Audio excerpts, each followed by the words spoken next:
In recent years, Canada has emerged as a beacon of opportunity for many seeking a fresh start and better job prospects. However, beneath the surface, there is a complex landscape filled with challenges that may render migration to Canada less desirable in 2024. If you haven't already subscribed to our channel, hit the subscribe button and the bell icon to be notified of our videos. Sharing this video helps our opinions reach more people. We welcome your comments and respond to them. The job market in Canada, like many countries, has its own challenges. Despite efforts to increase employment and attract skilled workers, certain sectors may be oversaturated, making it difficult for newcomers to find suitable employment. Factors such as industry trends, technological advancements, and global economic conditions can significantly impact job availability. These conditions have worsened after 9 years of Justin Trudeau's premiership and the policies of the ruling party. For many newcomers, one of the most significant obstacles to overcome is identifying foreign credentials and work experience. While Canada offers pathways for skilled immigrants to have their qualifications assessed and recognized, this process can be time-consuming, costly, and may not guarantee a job commensurate with the individual's expertise.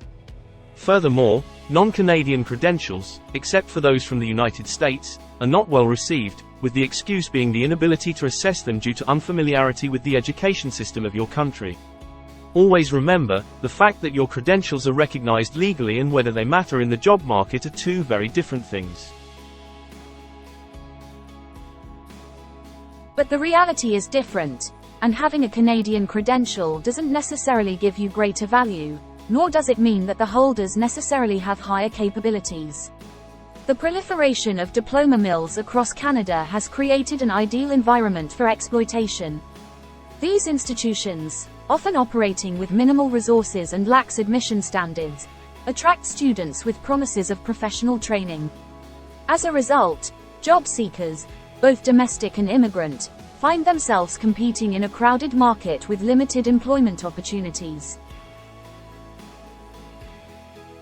In reality, there exists significant discrimination.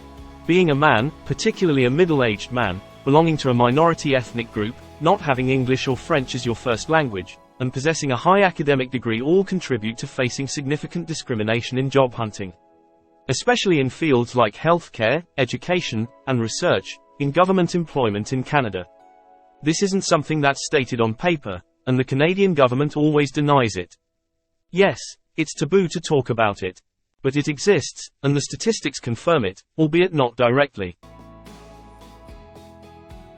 According to Canada's government information, the ratio of women to men in health occupations is 79.4 to 20.6, in occupations in education, law and social, community and government services 69.4 to 30.6, business, finance and administration occupations 67.7 to 32.3.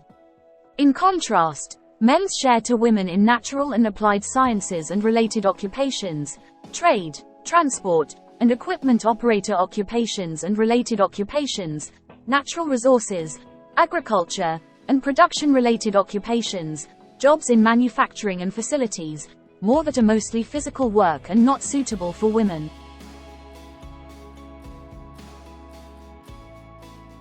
Also, the abuse of student visas by international students exacerbates labor market challenges in Canada. Many students prefer job opportunities over academic activities. This influx of foreign workers not only undermines the integrity of the study visa system but also intensifies competition for entry-level positions, making it more difficult for local individuals to find work. Many of these individuals switch their field of study after entering to a simple field at a local college that requires much less class attendance and classroom work and engage in illegal work hours and even in the black market. But these general labor jobs have also become saturated and no longer exist. The worst-case scenario is that these students need housing, which has put tremendous pressure on the housing market. They often need to work to continue their education when there is no job available, even in general labor. Consider the presence of these students' families, who are sometimes married and have children, on the primary education system and the health system. What pressure does it put on them that none of them is given importance by the Liberal government? Actually, Many students leave Canada and return to their home countries to minimize further losses. Despite Canada's reputation as a land of economic opportunity, the reality paints a different picture. The country grapples with a stagnant economy characterized by declining per capita gross domestic product and job creation. While policymakers have sought to address these issues through increased immigration, the influx of newcomers has strained resources and further pressured the job market. As a result, job seekers are faced with a tough battle in securing stable and fulfilling job opportunities. In fact, it has been established that the average per capita gross domestic product in Canada matches that of the poorest states in the United States, and the exchange rate of the Canadian dollar to the US dollar has reached its lowest level. And these are the economic realities of Canada, and there is no need to listen to the Prime Minister's speeches and think that everything is fine. Canada's popularity as a destination for immigration or education means that there is often intense competition for available job positions. With a large number of skilled immigrants competing for a limited number of roles, achieving your dream job may require a wide network, additional qualifications, or settling for positions below your skill level.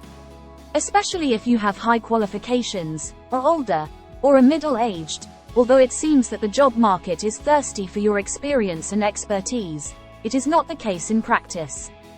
You will never find a job through filling out a job application.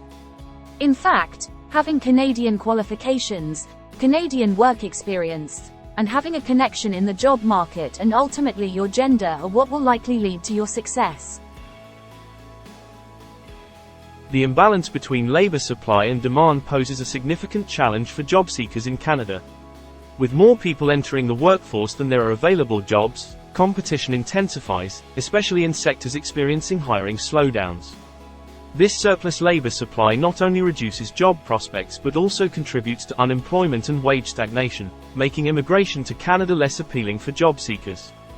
The increase in the issuance of study and work visas has exacerbated this issue significantly.